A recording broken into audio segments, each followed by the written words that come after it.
Welcome to the best Keurig hack of all. I've been using this method for about a month, and before that, as a permanent hack, and before that I used it occasionally. The method uses no magnets and no K-Carafe inserts and unlocks all the features of the device.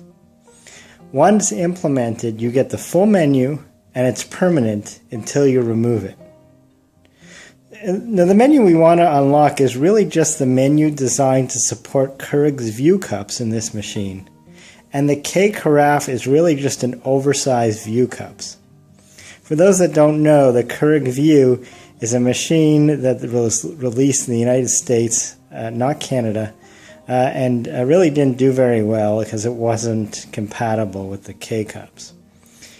This Keurig 2.0 really just combines the features of both systems, the K-Cup and the View.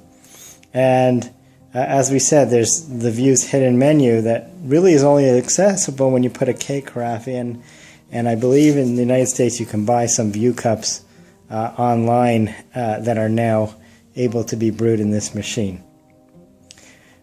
The best feature, in my opinion, about the expanded menu is that the brewer heats the water to a higher temperature, making for a hotter and tastier cup of coffee. People like it for bigger sizes, a bigger size cup. I like it because it actually heats the water hotter.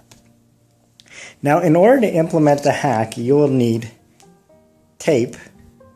So I have a Gorilla branded tape. It's pretty strong. It's not quite a duct tape, but it is a pretty strong tape. You'll need a piece of white scrap paper. Any white scrap paper will do. And you'll also need something called a Sharpie yellow neon marker. Now, the key to this trick is actually the yellow neon marker. It won't work with any other Sharpie other than the neon one. And, really, the neon marker, this neon marker fluoresces under black light, which, as I understand, is similar to how the ink embedded in the K-Cup foil works.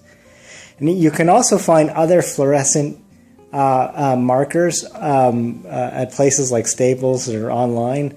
I don't know if they work. I've only tried it with the Sharpie, and that's primarily because it was the cheapest one. I also don't know if any other colors work other than yellow. You can certainly try.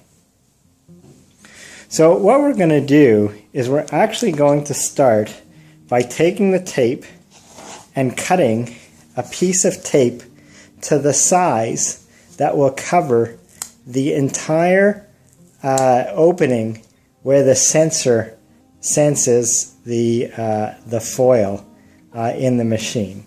So I will cut over here. And now I have a piece of tape this size. I'm just going to put it down over here. Now I will take my paper and a Sharpie, and I will color a portion of the paper. And the amount I color is really meant, again, to cover the entire portion of the sensor opening inside the machine where the machine reads the sensor. Now, if you don't know where that is, most of the other hacks show it. Most of the other hacks you see online involve cutting off some type of piece of K-Cup. I tried those, but what it didn't do is give access to the better menu, and that's what I wanted without a magnet. But it's certainly, if you don't have magnets at home, a Sharpie costs a lot less than buying a magnet. So I've now colored in this corner over here, and I just cut it. I'm going to cut the rest. And I'm going to take it, and I am going to place it on the tape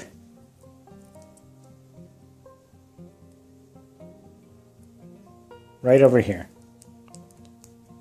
Doesn't need to be perfect, but what I want is to be able to put this up over the actual sensor so that we can brew so that the sensor reads this Sharpie ink and unlocks everything.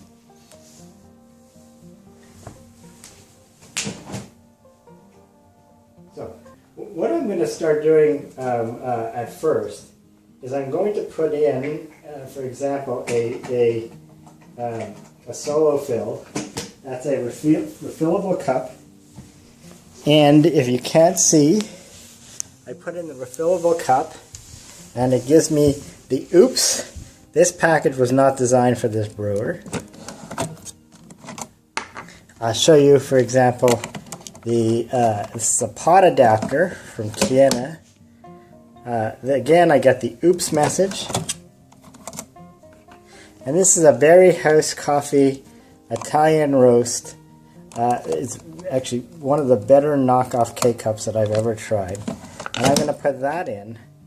And I get an oops, this pack was not designed for this brewer.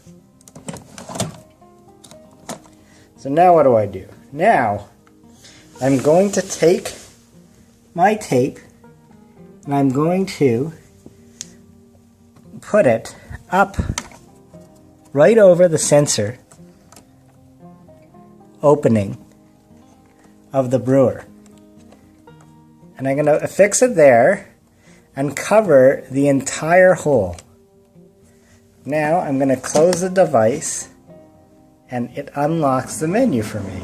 And as you hear, I don't know if you can hear that, but it's heating up the water hotter. So I've unlocked the menu for good. There's the solo fill. There's the pot adapter.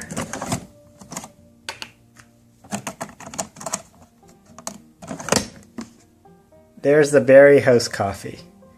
If I want to brew a Berry House, I would choose level 4, strong, 8 ounces, and I get a really nice piping hot cup of strong coffee.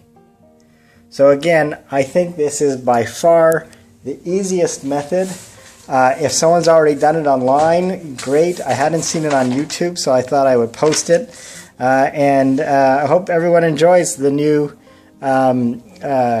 machine, because I will tell you, with the hotter water of this menu, makes a significant difference. Enjoy.